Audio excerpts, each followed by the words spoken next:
you normally stick through post as well, post production for a project? And so how would you say that your role changes? Does it turn into a post supervisor kind of a thing? Mm.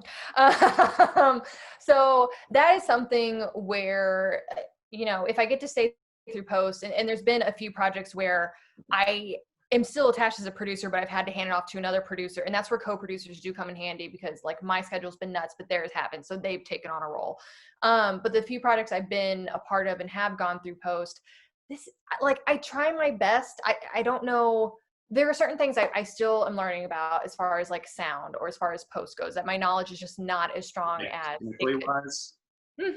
Or No. like even like, oh, that noise is cool, but what if we did like a noise? And they're just like, what the are you talking about? Like, that's not the Some technical. people love it when you're there, like, yeah, just make the sound.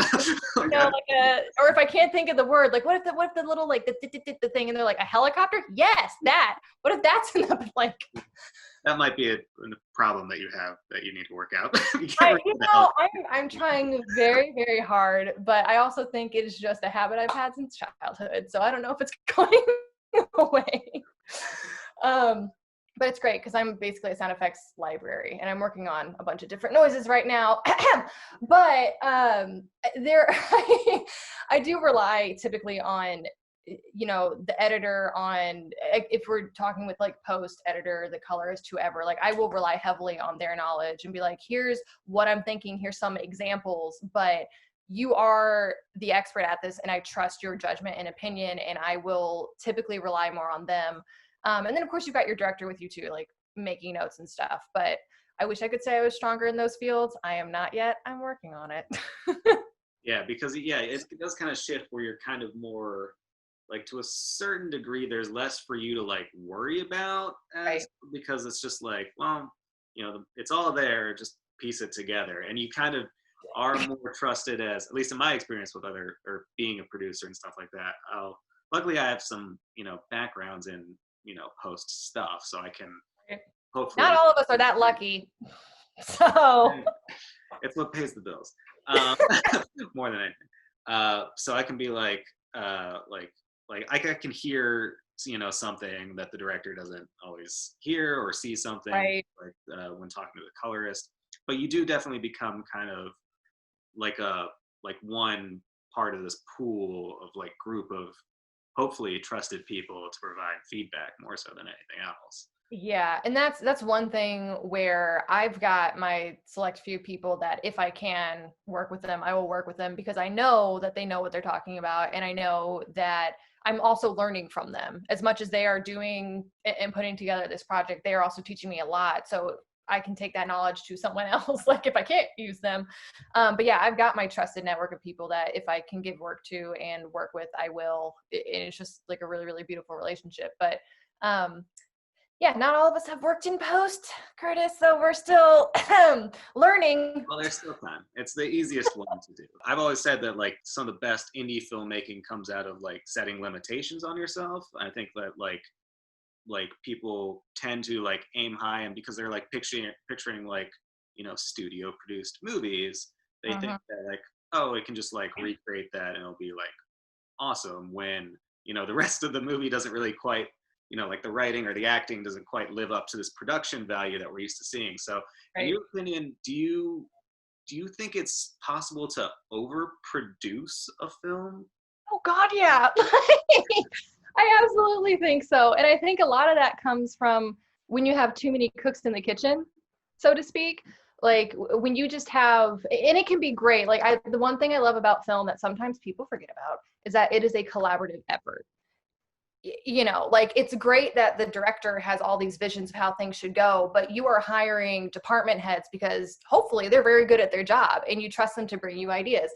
But it can be an issue when, and I've seen it before, lines get blurred as maybe you have too many producers on the project. You have got one producer and then a co-producer and then some other producer, when you get executive producers coming in with like, I've got the money, but then I also want to throw in my own creative ideas. Or even if you hire department heads who kind of have more authority than they should. Like sometimes you get a DP who also wants to direct, and then the director is kind of letting them direct. And it's just like a project can become very, very overly produced because way too many ideas. are attacking something that really you need to pull back. It's a weird thing too, because I think the producer has like a certain degree of like ownership over the project too, especially if they come on right from the beginning. I mean, like I have a friend who says that like it's always a director's medium, and there's always the trope of it being, you know, the director's vision and that crap. Yeah. But the producer is really, you know, the way to make is the one who gets it done to a degree. Right. Like our job is to You help have make the the vision, director's vision. all Right. along. Like Don't our have job to is to make help the spreadsheets. bring, right, all those little spreadsheets come in handy, but like, I mean, our job is to help bring the director's vision to life. And yes, it is like, sure, it's the director's vision, but like you also have so many other people who are putting their blood, sweat, and tears, many tears, into making this happen. And so in that way, not to be like it's everybody's movie, but it is, so many people are dipping their hats in this to make it come to life. Like, you know, you don't want to forget about those people. And as a producer, it is not only are we managing the film, but it is, you know, our project as well, because we are helping you bring your stuff to life, because there's a lot of directors who can't produce because the creative side is great, but that organizational side just sucks. Like, and then even sometimes the creative isn't fully even there, obviously, where like they have to rely on, say, the DP to like actually do all the shot listing and things like that. So it's like a weird amalgamation of things, and you're not collaborating at all, but right. you're relying on so it's like this disjointed monster of a project. Right. Like you're not wrong. There's a lot of, and that's where things start slipping through the cracks, because you get so focused on like, what do you mean you don't have a shot list, that everything else you need to work on becomes something you didn't even think about because, well, you don't have a shot list and we're a couple weeks away from shooting. So, you know. Waterfall effect where everything affects everything else, and they can't. Right. As far as like diverse voices and inclusiveness on set, how do you like build an inclusive and safe, respectful set while maintaining some of this kind of like vision or, you know, stuff like, you know, creatively in the project, but just also, I mean, primarily just running the set. Yeah. How do you, you know, how do you do that and then carry it on throughout the whole process? Like, how active do you make that a priority? I make it a very big priority. The one thing I don't want to do, which can be an issue sometimes, is diversity for diversity's sake. And then you just start blindly hiring people because they fit a certain like quota or whatever. And I don't ever want that to be an issue on set. We've hired you because the department head really likes you, or we've hired the department head because we really believe in them. But I absolutely want to give everybody a fair chance. And that means going through people that I know and have worked with, who I've been very blessed are already, you know, diverse voices, or they have recommendations as well. Because it's not just, I never want to just fit a quota or a status or whatever just to meet the Illinois tax credit, whether regardless it's, you know, for a project or not, if that fits. But it is so important to bring more diverse voices and unheard voices, and, you know, those who don't really get an opportunity to showcase their talent.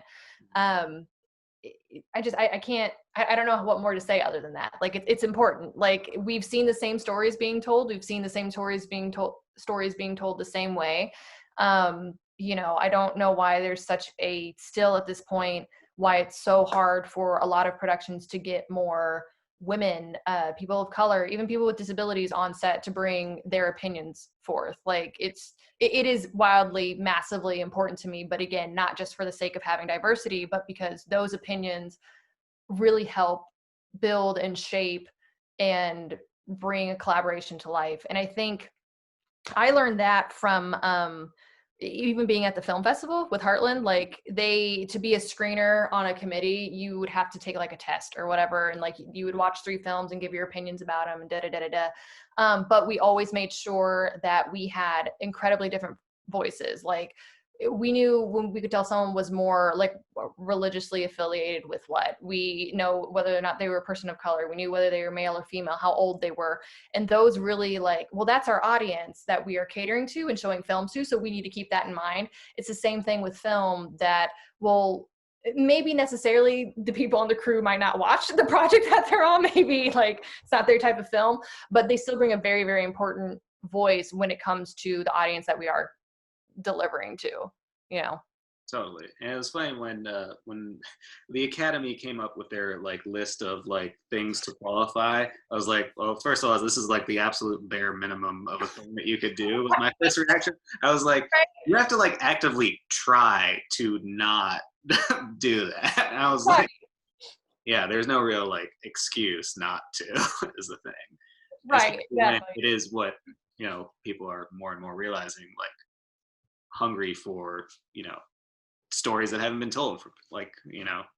Yeah, and those opportunities, those voices that just go unheard of for so long, just like there's no point, especially in 2020, that like you shouldn't be given an opportunity to hear or see this person's opinion on a particular subject and work with those people. And again, I think the worst thing you can do is diversity for diversity's sake, because then it backfires and then you're Right. not thinking creatively, you're just thinking of Because you don't want to hire someone who isn't experienced and then right, be a problem, which might create some weird negative connotation with someone. And right.